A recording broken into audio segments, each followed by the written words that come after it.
Is beautiful because today we remember two women, and because it's the Annunciation Week, don't call out St. Mary of Egypt, but I want to talk about two women, the Virgin Mary and St. Mary of Egypt. Before I do that, I'd like to share a story that George Deligans loves, and I share that maybe every other year, about a parachute. There was a U.S. Navy pilot who served 75 combat missions in Vietnam. Charles Plum was his name. His plane was shot down by the enemy and he had to eject. And he parachuted into the enemy's hands. He was captured and he spent 6 years in a Vietnamese prison. After surviving this, and 6 years later, after the war was over, he was released and brought back to this country. And he would talk about his experience and what he learned. And I remember seeing him once on a video, and he would talk about, he would pace, I think 8 steps was 6, 7, 8, 5.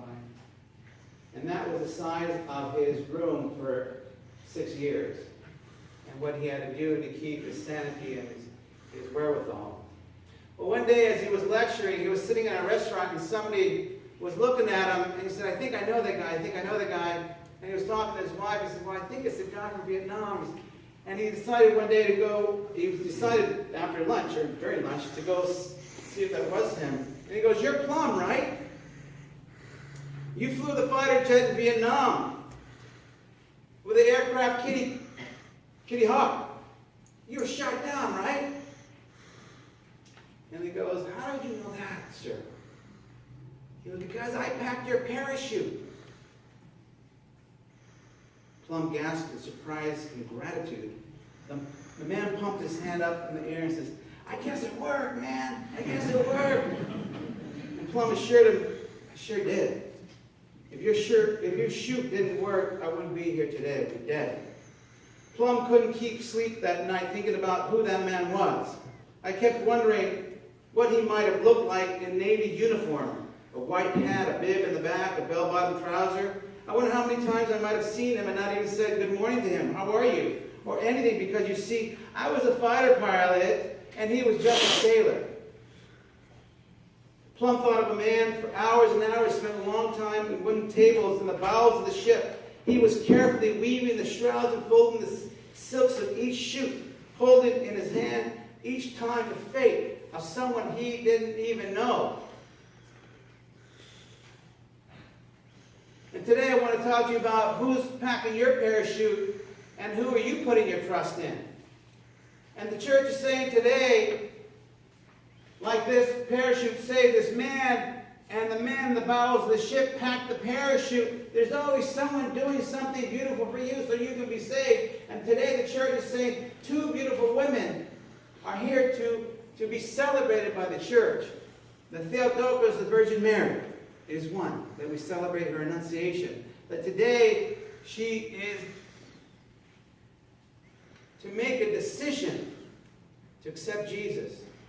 To make a decision to bear Christ.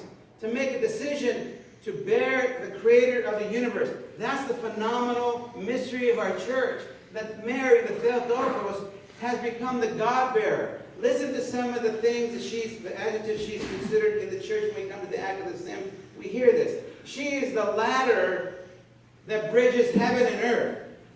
She's the shell that holds the divine pearl.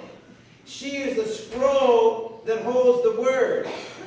She is the bridge from death to life.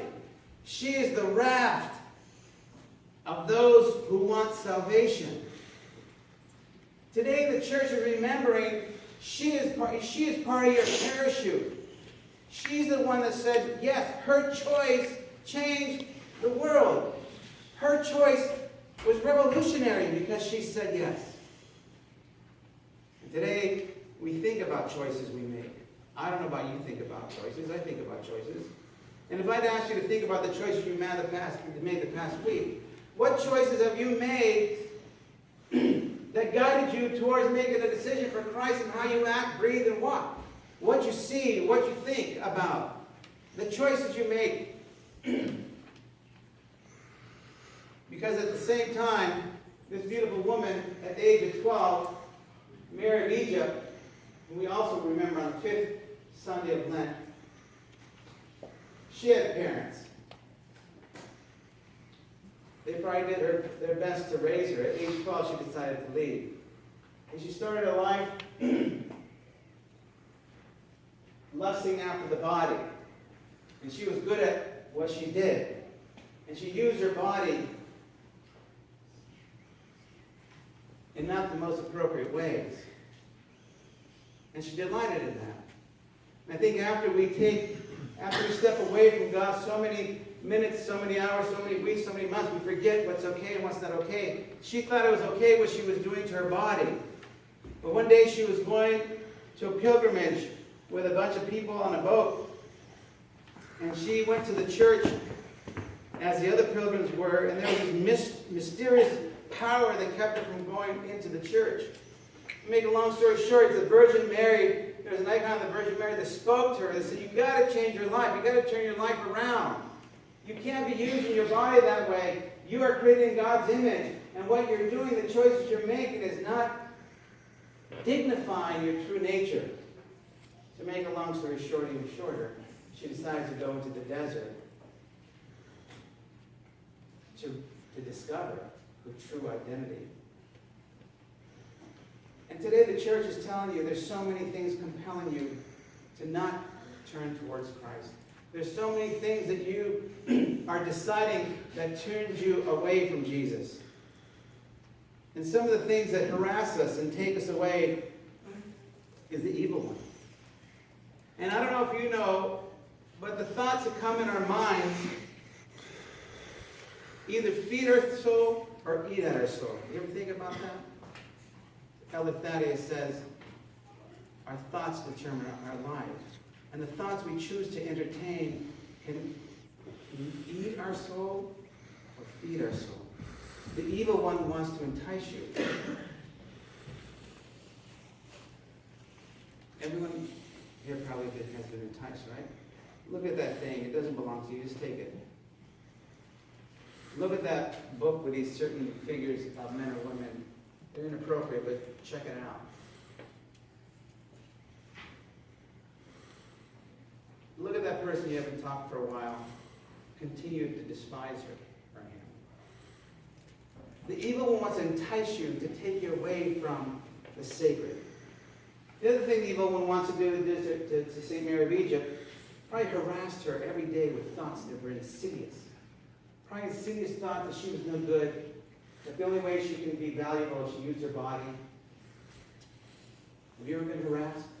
Constantly harassed. I know you all have been harassed by thoughts of anxiety or fear, or feeling not good enough, or worry. Constantly harassed. I can't tell you how many people I hear that when they lay their head on the pillow, they can't go to sleep because the thoughts that are flooding their mind are harassing them. They can't have peace. And the evil one finally deceives us to think in ways that are not true. And then when we start living that way, what comes out of our mouth? We start becoming people who defile. And we start cursing at people, disrespecting people, even our own bodies and our minds. And you all know that. And you've seen that in your friends or yourself or family. The farther we get away, then we become addicted to the thought that steals our soul. So today, we remember two beautiful women because she turned her life around. The Virgin Mary opened herself to God's grace and turned her life around and accepted Christ. Today, the decision is being asked of you. Who are you deciding to follow? And if you're deciding to follow Jesus Christ, watch where your feet take you. There's an old adage in AA, don't pay attention to my mouth. Oh, I love you, you're the best, I can't wait to see you. When's the next time we're going to get together? The mouth, right? The mouth says beautiful things. Pay attention where the feet take you. Because if I say I love you, I'll be doing acts of kindness. I'll be giving you flowers. I'll be hugging you. I'll be sending you kind notes and thoughts. I'll be doing things that serve you. Pay attention, brothers and sisters. The thoughts that you entertain, the choices you make, if they're guiding you towards Christ in every aspect, that you put Jesus first in your life, that everything you think about, wonder about, even if you suffer for anything, that the core of what you're thinking about and pursuing is that you have a God who wants you to be fully alive, who wants you to accept His grace, and who wants you to make choices that feed your soul. May we continue knowing that these two women, St. Mary of Egypt and Theotokos, are really our parachutes because they help save us. Jesus is the one that's going to allow you to go into the kingdom. But everyone that participates in your salvation becomes a parachute in your life. Ask yourself, how can I be a parachute to someone else? How can I help save, encourage, bless another person in any small or great way?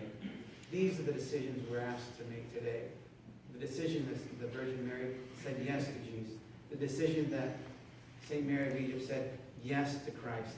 May we make the same claim. Yes, Lord, help my unbelief. Yes, Lord, guide me to your path. Yes, Lord, save me. Amen.